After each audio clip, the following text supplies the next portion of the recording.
July 9 ಬುಧವಾರ ಸಂಯುಕ್ತ ಕಿಸಾನ್ ಮೋರ್ಚಾ ಮತ್ತು ಕಾರ್ಮಿಕ ಸಂಘಟನೆಗಳ ಜಂಟಿ ಸಮಿತಿ ದೇಶಾದ್ಯಂತ ಕರೆ ನೀಡಿದ್ದ ಸಾರ್ವತ್ರಿಕ ಮುಷ್ಕರ ಬೆಂಬಲಿಸಿ ಶಿವಮೊಗ್ಗ ನಗರದಲ್ಲಿ ವಿವಿಧ ಕಾರ್ಮಿಕ ಹಾಗೂ ರೈತ ಸಂಘಟನೆ ಬೃಹತ್ ಪ್ರತಿಭಟನಾ ಮೆರವಣಿಗೆ ನಡೆಸಿದವು. ನಗರದ ಪ್ರಮುಖ ರಸ್ತೆಗಳಲ್ಲಿ ಪ್ರತಿಭಟನಾ ಮೆರವಣಿಗೆ ಸಾಗಿತು.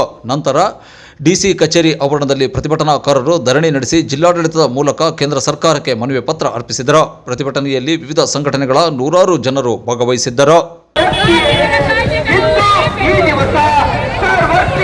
ಮುಷ್ಕರ ಜೀವನಕ್ಕೆ ಯೋಗ್ಯವಾದ ಕನಿಷ್ಠ ವೇತನ 36,000 ರೂಪಾಯಿ ಜಾರಿಗಾಗಿ, ಸಾರ್ವತ್ರಿಕ ಪಿಂಚಣಿ 8,000 ರೂಪಾಯಿ ಜಾರಿಗಾಗಿ ಇಂದು ಅಖಿಲ ಭಾರತ ಸಾರ್ವತ್ರಿಕ ಮುಷ್ಕರ ರೈತ ಕಾರ್ಮಿಕರಿಗೆ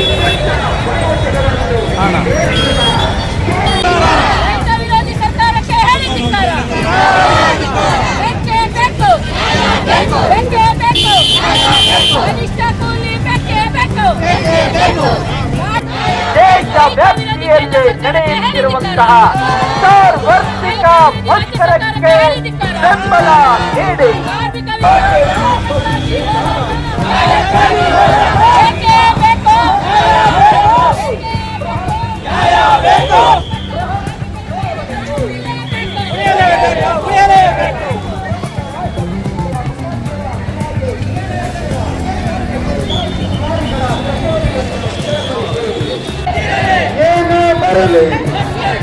ಯಾತಕ್ಕಾಗಿ ಹೋರಾಟ, ಯಾತಕ್ಕಾಗಿ ಹೋರಾಟ, ಎಲ್ಲಿಯವರೆಗೆ ಹೋರಾಟ, ಎಲ್ಲಿಯವರೆಗೆ ಹೋರಾಟ, ಭೂಮಾಲೀಕರ ಪರವಾಗಿರುವ ಸರ್ಕಾರಗಳಿಗೆ, ಭೂಮಾಲೀಕರ ಪರವಾಗಿರುವ ಸರ್ಕಾರಗಳಿಗೆ, ಬಂಡುಗಳ ಸಾಯಗಳಿಗೆ ಬಂಡವಾಳಶಾಹಿಗಳ ಏಜೆಂಟ್ ಆಗಿರುವ ಕೇಂದ್ರ ರಾಜ್ಯ ಸರ್ಕಾರಗಳಿಗೆ ಇನ್ಕ್ಲಾಬ್. ಬಂಧುಗಳೇ, ಈಗ ಒಂದು 5 ನಿಮಿಷ ತಮ್ಮನ್ನು ಉದ್ದೇಶಿಸಿ ಹಿರಿಯ ರೈತ ಮುಖಂಡರಾದಂತ ಬಸವರಾಜಪ್ಪನವರು ಮಾತಾಡಬೇಕು ಅಂತ ಹೇಳಿ ವಿನಂತಿಯನ್ನು ಮಾಡ್ತಾ ಇದ್ದಾರೆ.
ರೈತ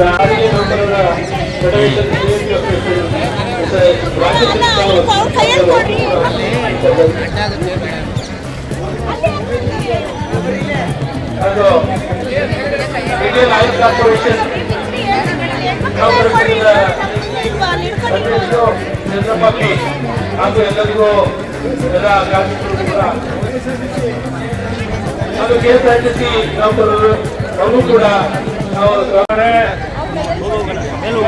ಅಖಿಲ ಭಾರತ ಕಾರ್ಮಿಕ ಸಂಘಟನೆಗಳ ಒಕ್ಕೂಟ ಅಖಿಲ ಭಾರತ ಮಟ್ಟದಲ್ಲಿ ಇವತ್ತು ಚಳವಳಿಗೆ ಕರೆ ಕೊಟ್ಟಿದೆ. ಆ ಚಳವಳಿಗೆ ಇವತ್ತು ಸಂಯುಕ್ತ ಕಿಸಾನ್ ಮೋರ್ಚಾ ಭಾರತ ದೇಶದ ಎಲ್ಲ ರೈತ ಸಂಘಟನೆಗಳ ಒಕ್ಕೂಟವನ್ನು ಕೂಡ ಇವತ್ತು ಬೆಂಬಲ ವ್ಯಕ್ತ ಮಾಡಿದೆ. ಆ ಹಿನ್ನೆಲೆಯಲ್ಲಿ ಇವತ್ತು ಪ್ರತಿಯೊಬ್ಬರು ರೈತ ಸಂಘಟನೆಗಳಿದ್ದಾರೆ, ರೈತರಿದ್ದಾರೆ, ಸಾರಿಗೆ ನೌಕರಿದ್ದಾರೆ, ಬ್ಯಾಂಕ್ ಒಕ್ಕೂಟದ ನೌಕರಿದ್ದಾರೆ, ಅಡುಗೆ ಕಾರ್ಯಕರ್ತರಿದ್ದಾರೆ, ಕೃಷಿ ಕಾರ್ಯಕರ್ತರಿದ್ದಾರೆ, ಅಂಗನವಾಡಿಗಳಿದ್ದಾರೆ, ನಿರ್ವಹಣೆ ನೌಕರಿದ್ದಾರೆ. ಇವತ್ತು ಎಲ್ಲ ಪ್ರತಿಯೊಂದು ದುಡಿಯೋ ವರ್ಗದ ಜನ, ಇವತ್ತು ಏನು ದುಡಿಯೋ ವರ್ಗದ ಜನ ಇದೆ, ದುಡಿಯೋ ವರ್ಗದ ಜನ ಪ್ರತಿಯೊಬ್ಬರು ಕೂಡ ಇವತ್ತು ಭಾರತ ದೇಶದಾದ್ಯಂತ ಇವತ್ತು ಚಳವಳಿಯಲ್ಲಿ ಭಾಗವಹಿಸಿದ್ದೇವೆ. ಇದನ್ನ ನಮ್ಮ ಹಕ್ಕುಗಳನ್ನ ಇವತ್ತೇನು ಕಾರ್ಪೊರೇಟ್ ಕಂಪನಿಗಳ ಪರವಾಗಿ, ಬಂಡವಾಳಶಾಹಿಗಳ ಪರವಾಗಿ, ರೈತರ ವಿರೋಧಿಯಾಗಿ, ಕಾರ್ಮಿಕರ ವಿರೋಧಿಯಾಗಿ ಇವತ್ತು ಏನು ಕಾನೂನುಗಳನ್ನು ಮಾಡ್ತಾ ಇದ್ದಾರೆ, ಭೂ ಸ್ವಾಧೀನ ಮಾಡ್ತಾ ಇದ್ದಾರೆ. ಆ ಹಿನ್ನೆಲೆಯಲ್ಲಿ ಇವತ್ತು ಚಂದ್ರಪಟ್ಟ ಭೂ ಸ್ವಾಧೀನ ಹೋರಾಟಗಾರರಿಗೂ ಸಹ, ವಿರೋಧಿ ಹೋರಾಟ ಸಮಿತಿಯವರಿಗೂ ಕೂಡ ಇವತ್ತು ನಾವೆಲ್ಲರೂ ಕೂಡ ಬೆಂಬಲವನ್ನು ವ್ಯಕ್ತ ಮಾಡಿದ್ವಿ. ಇವತ್ತು 4ನೇ ತಾರೀಕು ಮೀಟಿಂಗ್ ಆಗಿದೆ ಮುಖ್ಯಮಂತ್ರಿಗಳ ಜೊತೆ, 15ನೇ ತಾರೀಕು ಮತ್ತೊಂದು ಮೀಟಿಂಗ್ ಇದೆ. ಆ 15ನೇ ತಾರೀಕು ಮೀಟಿಂಗ್ ನಲ್ಲಿ ಈ ಮೂಲಕ ಒತ್ತಾಯ ಮಾಡ್ತಾ ಇದ್ದಾರೆ, ಮುಖ್ಯಮಂತ್ರಿಗಳು ಚಂದ್ರಪಟ್ಟಣದ 13,177 ಎಕರೆ ಭೂಮಿಯನ್ನ, ಫಲವತ್ತಾದ ಭೂಮಿಯನ್ನು ಕೈಬಿಡಬೇಕು. ಕೈಬಿಡದೆ ಹೋದ್ರೆ ಎಲ್ಲ ಸಂಘಟನೆಯವರು ಕೂಡ ಬೀದಿಗೆ ಇರ್ತೀವಿ. ನಾವು ಇದೇ ತನಕ ನಿಮ್ಮ ಜೊತೆ ಸಂಘರ್ಷ ಮಾಡಿಲ್ಲ, ಇನ್ನು ಮುಂದೆ ಸಂಘರ್ಷ ಇರ್ತೀವಿ ಅಂತಕ್ಕಂಥದ್ದನ್ನು ಕೂಡ ತಮ್ಮ ಸರ್ಕಾರಕ್ಕೆ ವಿರುದ್ಧ ಈ ಎಲ್ಲ ಸಂಘಟನೆಯವರು ಕೂಡ ಮನವಿ ಪತ್ರ ಕೊಟ್ಟಿದ್ದಾರೆ. ಈ ಮನವಿ ಪತ್ರವನ್ನ ರಾಜ್ಯ ಸರ್ಕಾರ ಮತ್ತು ಕೇಂದ್ರ ಸರ್ಕಾರಗಳಿಗೆ ಬಹಳ ಜಿಲ್ಲಾಧಿಕಾರಿಗಳು ಕಳಿಸ್ಕೊಡ್ಬೇಕು ಅಂತ ಹೇಳಿ ತಮ್ಮೆಲ್ಲರ ಪರವಾಗಿ ಇವತ್ತು ಕೊಡ್ತಾ ಇದ್ದೇನೆ.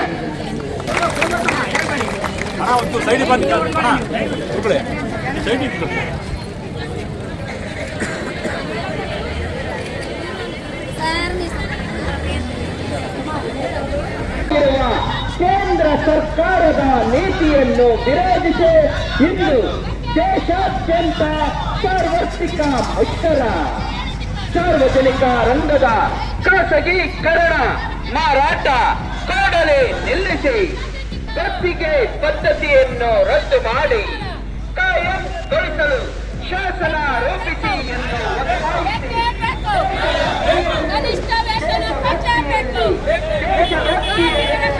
ಒತ್ತಾಯಿಸಿ ಈ ದಿವಸ ಸಾರ್ವತ್ರಿಕ ಮುಷ್ಕರ. ಜೀವನಕ್ಕೆ ಯೋಗ್ಯವಾದ ಕನಿಷ್ಠ ವೇತನ 36,000 ರೂಪಾಯಿ ಜಾರಿಗಾಗಿ, ಸಾರ್ವತ್ರಿಕ ಪಿಂಚಣಿ 8,000 ರೂಪಾಯಿ ಜಾರಿಗಾಗಿ